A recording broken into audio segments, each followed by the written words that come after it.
Nadiskarilang tren na yan sa Texas sa Amerika. Ayon po sa ilang local report, nangyari yan matapos itong sumalpok sa isang trailer truck na nasa riles. 2 ang nasawi habang 3 ang sugatan.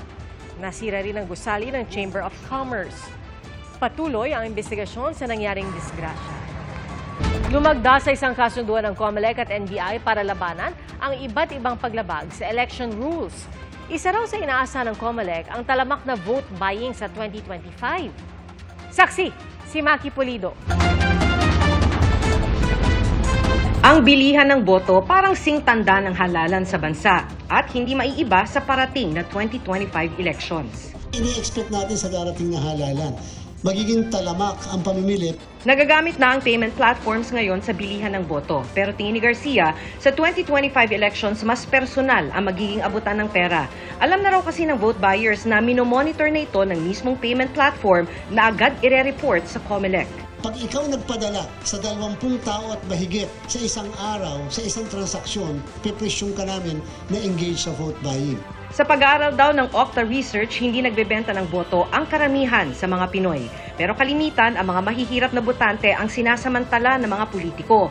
Maraming klase ng vote buying, pwedeng in cash or in kind. At kalimitan, binubuhos ito sa mga huling araw bago eleksyon, ayon sa political analyst na si Ranjit Rai. Instead of thinking long-term and thinking of big things like democracy, citizenship, and leadership, they look at the short term. It's a chance for us to eat. Mas madalas daw na boto ng buong pamilya ang binibili. Talamak daw ito sa local level o para sa mga posisyon halimbawa ng councilor, mayor, governor o congressman. There's a package given to the family to vote or not to vote. Certain communities and barangays that are not favorable, a local politician will try to either prevent them from voting or encourage them to vote. Sabi ng COMELEC, pinahihina ng vote buying ang integridad ng eleksyon.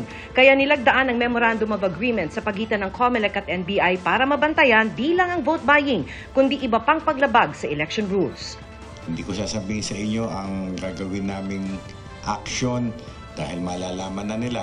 Pero meron na po kaming plano. Sa GMA Integrated News, Maki Pulido ang inyong saksi.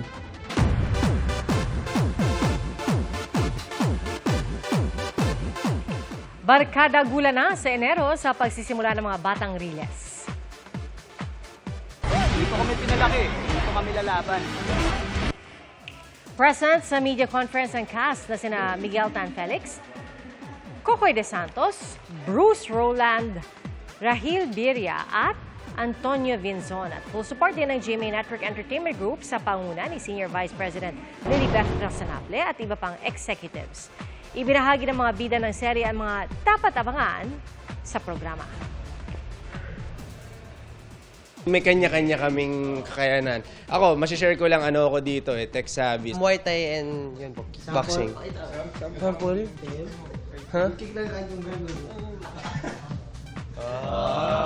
Parkour skills ni Kidlat, yun yung edge niya sa mga kalaban niya. Pera eh.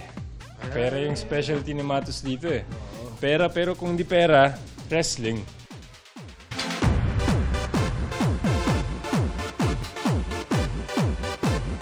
Star-studded ang black carpet premiere night ng Green Bones. Present ang mga bida nitong sina Dennis Trillo at Ruru Madrid. At syempre, naroon din ang iba pang cast, pati na si MMFF 2023 Best Director, Zig Dulay, na director din ng Green Bones. At si National Artist for Film and Broadcast Arts, Ricky Lee, na isa sa mga sumulat ng screenplay. Nagpakita rin ng suporta ang Kapuso Executives sa pangunguna ni GMA Network Senior Vice President Attorney Annette Gozon Valdez, GMA Pictures Executive Vice President and GMA Public Affairs First Vice President Nessa Valdeleon at Sparkle GMA Artist Center First Vice President Joy Marcelo. Ang Green Bones ang official entry ng GMA Pictures, GMA Public Affairs at Brightburn Entertainment sa 50th Metro Manila Film Festival.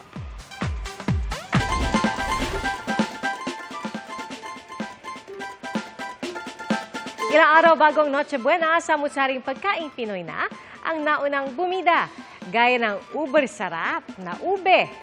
Ating saksihan. Timeless ang tamis ng ube o ubi na pangunahing sangkap ng mga panghimagas gaya ng ube halaya at ube jam. Marami nito sa tinaguriang ube capital of the Philippines, ang Bohol. Naroon din ang iba pang klase ng ube tulad ng kinampay, tamisan, baligonhon, apali, iniling at kabuso. Tampok ang mga yan sa Ube Festival 2024. Dahil Uberry Sweet at Uberry Yummy, halos 10,000 kilo ng ube ang naibenta. Empanada naman ang bida sa Agaw Pansin na Dance Parade sa Batac City sa Ilocos Norte. Tampok kasi ang masarap na merienda sa makukulay na kasuotan ng mga kalahok na ang iba may disenyo pang palayo. Nariyan din ang iba pang sangkap ng empanada tulad ng longganisa, itlog at papaya. Masaya naman ang LGU na patok ang pinagmamalaki nilang empanada sa mga turista. With a twist naman ang mga ibinidang puto Kalasyaw sa 2024 Puto Festival sa Kalasyaw, Pangasinan. Merong puto chicken poppers, puto chicken salad, puto and coconut cream ganache, Japanese cuisine inspired na puton katsu, putonada na inspired sa vegan empanada at marami pang iba. Sabi namin, maganda kapag mga LGU naman para mailabas nila yung kanilang talento no, sa kung paano i-serve talaga, best ways to serve puto talaga. Layo ng pagdiriwang na mas mapakilala ang kanilang puto.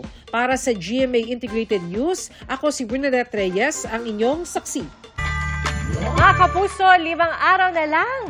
Pasko na at damang-dama na po ang diwa ng Pasko sa taunang Paskuhan sa University of Santo Tomas. Mahigit 40,000 na Tomasino ang dumalo rito ngayong taon. At nagkaroon ng iba't ibang performance.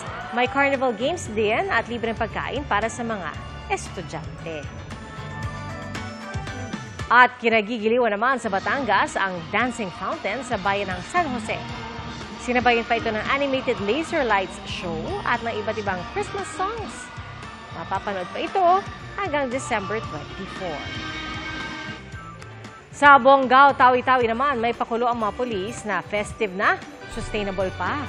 Ang simpleng bote ng mineral water, ginawang DIY Christmas lights. Isinabit ito sa isang puno na ngayon, instant attraction na sa lugar. At salamat po sa inyong pagsaksi. Ako si PR Kanghel para sa mas malaking misyon at sa mas malawak na paglilingkod sa bayan. Mula sa GMA Integrated News, ang News Authority ng Filipino. Hanggang sa Lunes, sama-sama po tayong magiging saksi!